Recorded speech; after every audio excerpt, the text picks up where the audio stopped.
Welcome to discover movies. अभी तक आपने हमारे चैनल को सब्सक्राइब नहीं किया तो प्लीज कर दे।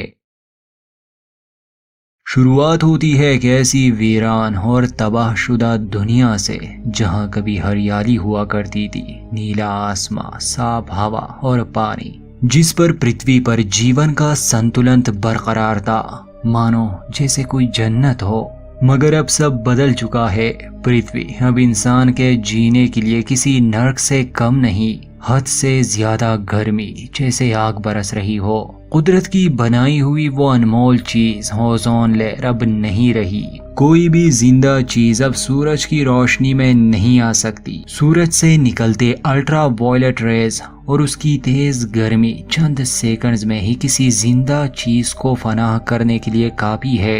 ये तब हुआ था जब एक सोलर फ्लेयर ने अर्थ को हिट किया था। हमारा ओजोन लेयर इतना कमजोर हो चुका था कि वो इस झटके को बर्दाश्त ही नहीं कर पाया और बाकी बचा कुचा ओजोन लेयर भी खत्म हो गया।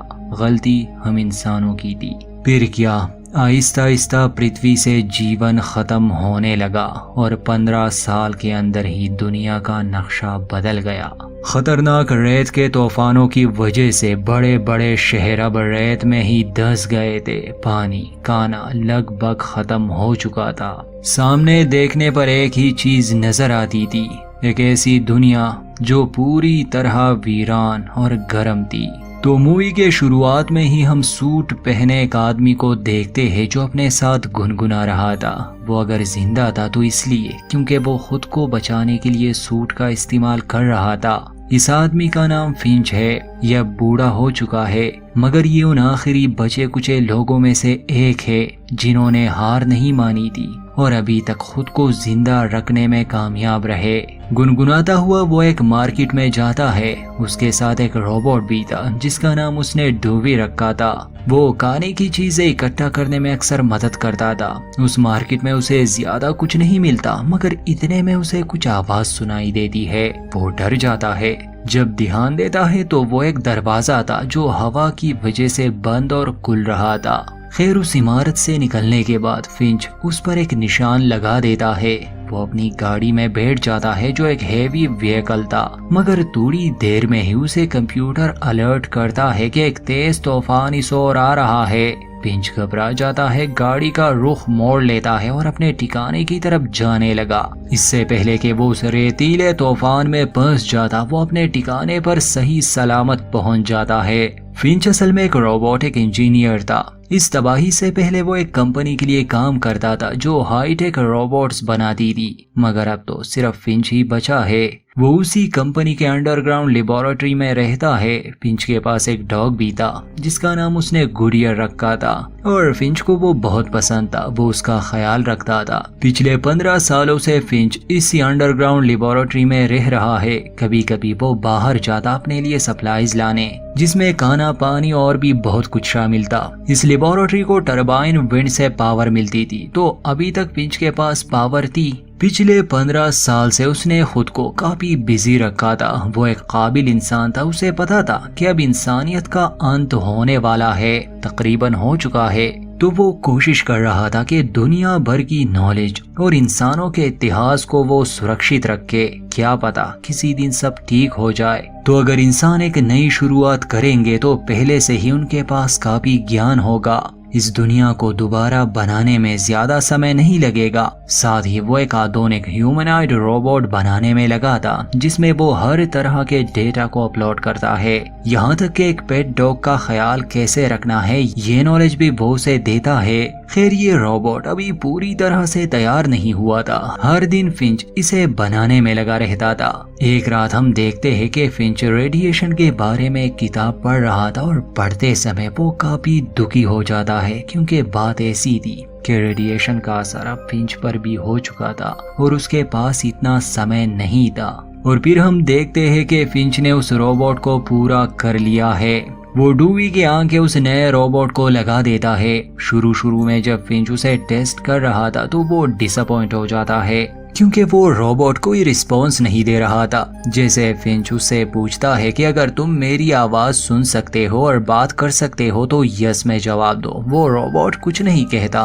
फिर फिंच उसे कहता है कि अगर तुम मेरी बात समझ रहे हो तो अपना सर हिलाओ। थोड़ी देर के लिए वो रोबोट हिलता नहीं, मगर फिर वो अपना सर हिलाने लगता है। इसका मतलब कि वो फिंच की बात समझ रहा था, मगर अभी तक उसमें पूरा डेटा ट्रांसफर नहीं हुआ था। इस बात से फिंच बहुत खुश था कि कम से कम उसने कुछ ऐसा बना लिया जिससे वो बात कर सकता है। थोड़ी देर बाद ही वो रोबोट बातें शुरू कर देता है। फिंच इतना खुश था कि वो उससे पूछता है कि मुझे अपने बारे में कुछ इंटरेस्टिंग बताओ। अब था तो वो एक रोबोट ही, तो वो फैक्ट्स बताने लग जाता है। फिंच उसे कहता है कि नहीं नहीं, तुम अपने बारे में कुछ बताओ। तो रोबोट अपने डायरेक्टिव्स के बारे में बात करता है कि उसके 4 अहम डायरेक्टिव्स है। जैसे पहला डायरेक्टिव के इंसानों को कभी भी नुकसान नहीं पहुंचाना। फिर फिंच उससे चौथे डायरेक्टिव के बारे में पूछता है, जिसमें ये था कि अगर फिंच यहाँ नहीं होगा तो रोबोट उसके डॉग का ख्याल रखेगा। मगर वो डॉग रोबोट को खास पसंद नहीं करता था। वो बार बार रोबोट को देखकर भौंकता था। उसी रात होता कुछ यूं है कि अचानक से पावर में कोई खराबी आ जाती है। फिंच बाहर जाता है उसे ठीक करने, मगर वो दूर एक इलेक्ट्रोस्टॉर्म को देखता है। वापस आने पर वो रोबोट में सारा वेदर डेटा अपलोड कर देता है ताकि वो प्रिडिक्ट कर सके कि ये लोग इस अंडरग्राउंड जगह में कब तक सुरक्षित रहेंगे, क्योंकि बिजली का वो तूफान यहाँ से गुजरेगा तो शायद ही टरबाइन काम करे। फिर ये रोबोट कैलकुलेट करता है और फिंच को बताता है कि 40 दिन के बाद यहाँ सब तबाह हो जाएगा। ये सुनने के बाद फिंच फैसला करता है कि हम लोग यहाँ से जाएंगे किसी ऐसी जगह जो सुरक्षित हो। एक जगह जिस पर फिंच को शक था कि शायद वहाँ का माहौल अभी तक ठीक हो, वो सैन फ्रांसिस्को था, मगर वो काफी दूर था और इन्हें दिन लगने वाले थे। अब ये दुनिया भी पहले जैसे तो थी नहीं कि वो आसानी से जा सके। खैर फिंच तैयारी शुरू करता है और अब वो रोबोट को एक बॉडी भी देता है, जैसे हाथ और पाँव। मगर पहले वो उसे चलना सिखाता है क्योंकि इस रोबोट को सही से चलना नहीं आता था। इस बीच हम देखते हैं कि फिंच के नाक से खून बह रहा है, जिसका मतलब कि रेडिएशन ने अपना असर दिखाना शुरू कर दिया है। रोबोट को ये सिखाना कि चलते कैसे है। इसके बाद वो जरूरी सामान लेके एक आरवी में बैठ जाते हैं और सैन फ्रांसिस्को की ओर अपना सफर शुरू करते हैं। अब धीरे धीरे रोबोट भी काफी कुछ सीख चुका था। जैसे शुरू में ही वो ड्राइव करने का पूछता है, मगर फिंच मना करता है कि तुम अभी तक इसके लिए तैयार नहीं हो, पहले चलना सीखो। जब ये लोग सेंट लुइस से गुजर रहे थे तो रोबोट बाहर झांक कर देखता है और पूछता है कि सेंट लुइस की आबादी 6 लाख थी, आखिर सब लोग कहाँ गए। फिंच जवाब में कहता है कि ये एक लंबी कहानी है। असल में इस रोबोट को कोई अंदाजा नहीं था कि पृथ्वी पहले कैसी थी और अब कैसी है। इसके पास बस डेटा था, मगर वो फीलिंग्स नहीं जो हम इंसानों के पास होती है। अब तो शहर रेत के रेगिस्तान में बदल रहे थे। फिंच इसके बारे में कहता है कि जब मैं छोटा था मुझे याद था कि यहाँ खेत हुआ करते थे, नदियाँ थी, हरे भरे पहाड़ थे, मुझे काफी मजा आता था। मगर अब देखो सब ऐसे बदल गया, किसी ने सोचा भी ना था। रोबोट सारी बातें सुन रहा था और हर चीज को नोट कर रहा था। कह सकते हैं वो हर दिन अपग्रेड हो रहा था। फिर वो अपने सर की तरफ इशारा करता है और कहता है कि फिंच, मेरे सर के पिछले हिस्से में कोई गड़बड़ है, मगर ये दिन का समय था और सूरज की रोशनी अब जानलेवा है। तो फिंच एक साए में गाड़ी रोकता है और रोबोट का सर फिक्स करता है। उस समय रोबोट काफी सवाल पूछने लगा, जैसे पोस्ट कार्ड्स के बारे में जो फिंच के साथ कार में थे। फिंच उसके बारे में बताता है कि ये पोस्ट कार्ड्स है, ये लोग एक दूसरे को बेचते थे और ये मेरे अंकल ने मुझे भेजे है। उसमें एक post card Golden Gate Bridge का भी था। इसके साथ फिंच उसे दुनिया के बाकी ब्रिजेस के पोस्ट कार्ड्स भी दिखाता है जो उसने काफी टाइम से जमा किए थे। खैर ये लोग जब एक टाउन से गुजर रहे थे तो फिंच रोबोट को सिखाना चाहता था कि यहाँ रहना कैसे है। फिंच अपना सूट पहन लेता है और रोबोट को लेकर बाहर के उसूल उसे सिखाता है कि अगर तुम्हें कोई ऐसी जगह मिले जहां खाना हो या होने की संभावना हो तो उस जगह को जरूर चेक करना। इसके बाद वो आसमान के बारे में कहावत बोलता है, मगर रोबोट चूंकि रोबोट था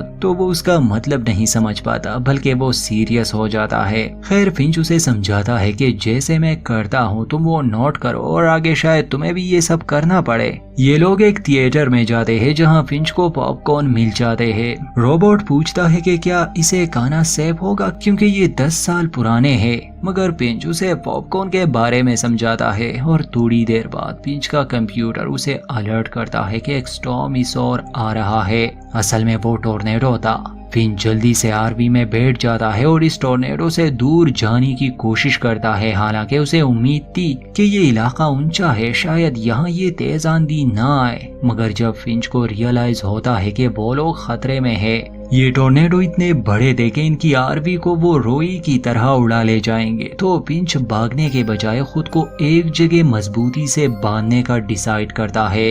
वो कुछ सामान लेके आरवी को स्टील के वायर से बांधने लगा। खैर इस काम में रोबोट भी उसकी मदद करता है क्योंकि आखिरी समय पर फिंच थक चुका था, उसमें इतनी शक्ति नहीं थी कि वो एक रॉड को जमीन में लगा सके। वो आखिरी लोहे का रॉड वो रोबोट ही ठीक करता है। टोर्नेडो इनके करीब पहुंच गया था। खुद फिंच भी जल्दी से आरवी में आता है और रोबोट को भी आने का कहता है। जैसे ही ये लोग अंदर पहुंच जाते हैं टोर्नेडो इनकी आरवी को हिट करता है। एक एक करके वायर सब टूटने लगे और तूफान के दम जाने के बाद जब फिंच बाहर आता है तो देखता है कि सिर्फ एक वायर ने उन्हें उड़ने से बचाया था और असल में वो वायर सबसे आखिर में रोबोट ने ही लगाई थी। मगर एक बुरी खबर ये थी कि उनका टायर भी खराब हो चुका था। एक्स्ट्रा टायर था इनके पास मगर जैक नहीं था। फिंच अभी इस कश्मकश में था कि वो जैक कहाँ ढूंढे, तो रोबोट कार को एक ही हाथ से उठा लेता है। रोबोट काफी पावरफुल था, ये देखकर फिंच उससे काफी खुश था। खैर टायर बदलने के बाद अब रोबोट भी काफी कुछ सीख चुका था। उस दिन फिंच फैसला करता है कि उसे इस रोबोट को कोई नाम देना चाहिए। वो रोबोट से पूछता है कि तुम्हें कौन सा नाम पसंद है, तो रोबोट जवाब में कहता है कि मेरा नाम शेक्सपियर रख दे। मगर फिंच हंसकर कहता है कि ये नाम पहले से ही किसी का है, तुम्हें ऐसा नाम देना होगा जो छोटा हो, बोलने में आसान हो। रोबोट फिर रूवर का नाम सजेस्ट करता है मगर फिंच इस पर भी एग्री नहीं होता। रोबोट फिंच से पूछता है कि तुम्हारे डॉग का क्या नाम है, तो फिंच जवाब देता है कि गुड डे, मगर फिंच उसे कभी नाम से नहीं बुलाता था। रोबोट सवाल करता है कि ये तुम्हारा डॉग है, तुम इसे नाम से क्यों नहीं बुलाते, तो फिंच हंसते हुए कहता है कि ये मेरा डॉग नहीं है, ये आजाद डॉग है। आखिर में रोबोट जेप नाम को सजेस्ट करता है। फिंच को ये नाम पसंद आता है। फिंच उससे हाथ मिलाता है और कहता है कि इस दुनिया में स्वागत है जेप, और अब से इस रोबोट का नाम जेब है। फिंच जेब की काफी तारीफ करता है कि उसने काफी मदद की। आहिस्ता आहिस्ता ये जेब नामी रोबोट बिल्कुल इंसानों की तरह बन रहा था। उसकी बातें, उसका बर्ताव, उसका सवाल करना, बस उसका कॉमन सेंस इतना अच्छा नहीं था। जैसे अगली सुबह फिंच की आंख खुलती है तो जेब डॉग पर भौंक रहा था क्योंकि डॉग जेब को पसंद नहीं करता था। पूछने पर जेब बताता है कि मैं इस डॉग से कम्युनिकेट करने की कोशिश कर रहा हूँ, शायद मैं इसकी भाषा में बात कर सकूं और ये मुझे पसंद करने लगे। मगर फिंच उसे समझाता है कि जेब, कुत्तों की कोई भाषा नहीं होती, ये तुम पर ट्रस्ट नहीं करता इसलिए ऐसा कर रहा है, और ट्रस्ट पाने के लिए समय चाहिए होता है। ये लोग रात को कभी सफर नहीं करते थे, सिर्फ दिन को। इन्हें एनर्जी सोलर से ही मिलती थी। फिर रास्ते में जेफ फिंच से पूछता है कि ट्रस्ट क्या होता है, क्या आप मुझे इसके बारे में आसानी से समझा सकते हैं। फिंच उसे अपने बारे में कहानी सुनाता है कि जब वो कंपनी में था तो वो सबसे काबिल था वगैरह वगैरह। मगर रोबोट जेब जो इंसान तो था नहीं, वो ट्रस्ट को इस कहानी से कैसे समझ सकता था। ड्राइव करते करते अचानक से फिंच को कुछ हो जाता है तो वो एक गैस स्टेशन के करीब आरवी रोकता है और शेल्टर में चला जाता है। वो जेब को वहीं रुकने का कहता है क्योंकि फिंच नहीं चाहता था कि जेब उसकी हालत देखे। मगर जब ये लोग गैस स्टेशन में थे तो वहाँ रोबोट जेब किसी शरारती बच्चे की तरह बर्ताव करता है। वो शुरू से ही फिंच को कह रहा था कि वो उसे गाड़ी चलाने दे, तो अब मौका समझकर वो आरवी को थोड़ा आगे ले जाता है। वो भी धूप में। ये देखकर फिंच परेशान हो जाता है। वो बाहर आता है और जेब को कहता है कि तुम मेरा सूट ले आओ, क्योंकि गाड़ी अब धूप में खड़ी थी। मगर बजाय इसके कि जेब सूट लाता, वो कार को रिवर्स करता है। इस बात पर फिंच को थोड़ा गुस्सा आता है और वो जेब को डांटता है। साथ ही फिंच उसे सूरज की सच्चाई दिखाता है। वो अपना हाथ सूरज की रोशनी में लाता है, जिससे वो जख्मी होने लगा। ये फिंच उसे समझाना चाहता था कि इंसान हो या जानवर, वो सूरज की रोशनी में नहीं आ सकते। इस डांट के बाद जेब आरवी के बैक साइड में बैठ जाता है और अब फिंच को भी बुरा लगता है कि उसे गुस्सा नहीं करना चाहिए था, क्योंकि उसने जेब को कहा था कि तुम तो बस एक मशीन हो और मैंने तुम्हें सिर्फ इसीलिए बनाया है कि तुम मेरे बाद इस डॉग का ख्याल रखो। तो फिंच उसे ड्राइविंग सिखाता है, जिसमें थोड़ा समय लगता है, मगर अब जेब एक अच्छा ड्राइवर बन चुका था। खैर, कहानी आगे बढ़ती है। एक रात ये किसी रेगिस्तान में स्टे करते हैं, तो जेब पूछता है कि फिंच, अगर हमें इतनी लंबी दूरी तय करनी है तो हम रात को सफर और दिन में आराम क्यों नहीं करते?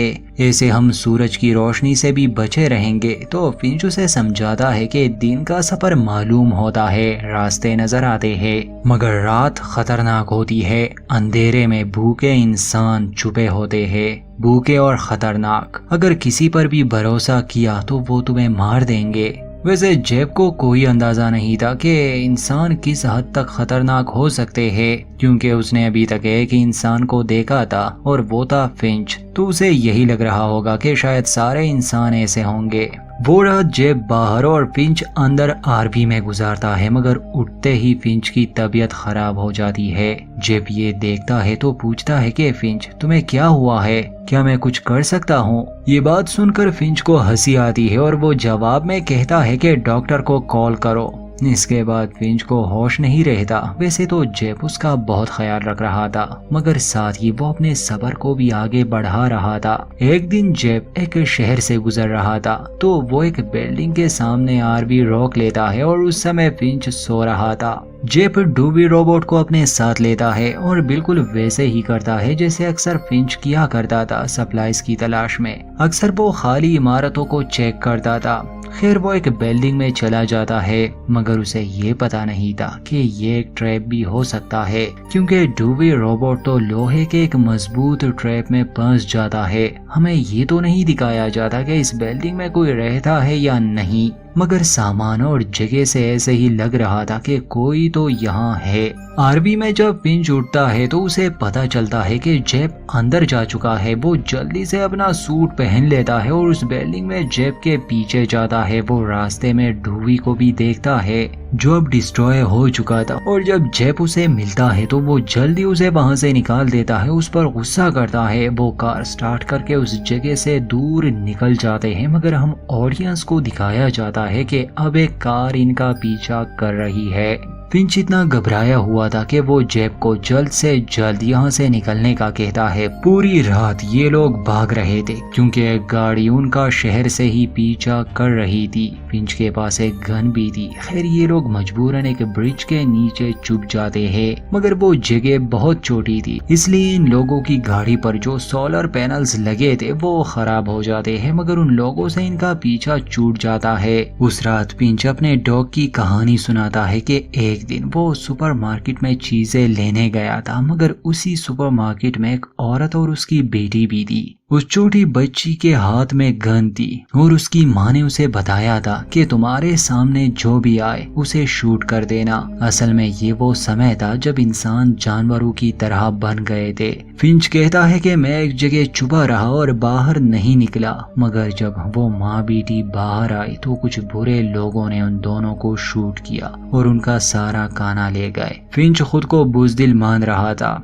कि शायद वो उस बच्ची को बचा सकता था, मगर उसने ऐसा नहीं किया। खैर, उन बुरे लोगों के जाने के बाद जब फिंच ने उस लड़की का बैग चेक किया तो उसमें एक छोटा सा डॉग था, और तब से लेकर आज तक फिंच इस डॉग का ख्याल रख रहा है। उस रात जेब उसे कहता है कि फिंच, मुझे तुम पर यकीन है, तुम अपनी मंजिल पर जरूर पहुंचोगे। मगर अब फिंच हार मान चुका था। वो कहता है कि मैं बूढ़ा हो चुका हूँ, थक चुका हूँ, बीमार हूँ, अब मुझसे नहीं होता। मगर अगले दिन जैप उस गाड़ी को निकालता है और अपने डेस्टिनेशन की तरफ रवाना होता है। रास्ते में बड़ी ही अजीब सी बात होती है। एक बटरफ्लाई कार के शीशे से टकरा जाती है। जब पिंच ये देखता है तो वो बाहर आता है सूरज की रोशनी में, और ये जानकर वो काफी खुश था क्योंकि यहाँ पर अल्ट्रा वायलेट रेज नहीं थे। सूरज की रोशनी बिल्कुल नॉर्मल थी। पहले तो पिंच को यकीन नहीं आता, फिर ये लोग वहीं पर बैठ जाते हैं। पिंच अपने बारे में बहुत कुछ बताता है।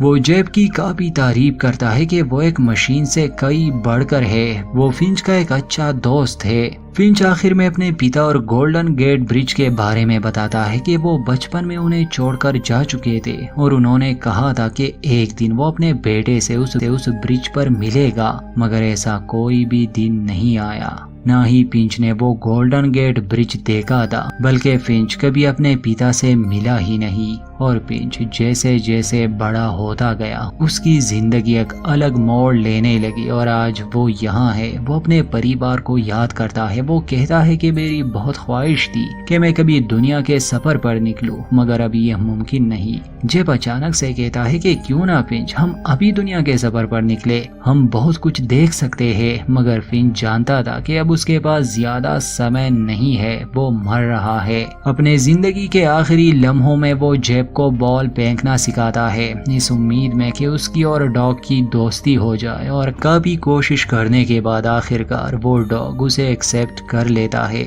मगर फिर फिंच की तबीयत खराब होने लगी, उसके मुंह से खून बहना शुरू हो जाता है। जब ये देखता है तो जल्दी से उसके पास आता है। फिंच को कहता है कि मैं तुम्हारे लिए क्या करूं। फिंच उसे गले से लगाता है और कहता है कि तुमने मेरे लिए बहुत कुछ किया है। और इसी के साथ वो आरवी के अंदर जाता है। अगले दिन उसकी मौत हो जाती है। जेब उसकी लाश बाहर लाया था और वाइकिंग्स की तरह वो उसे इस दुनिया से रुखसत करता है।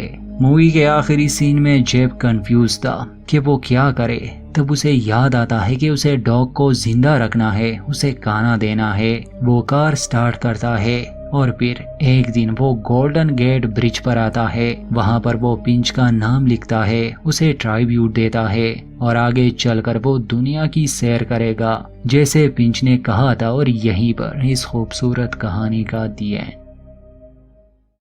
उम्मीद करते हैं हमारी ये वीडियो आपको पसंद आई होगी। अपनी राय जरूर दे। चैनल को सब्सक्राइब नहीं किया तो प्लीज कर दे।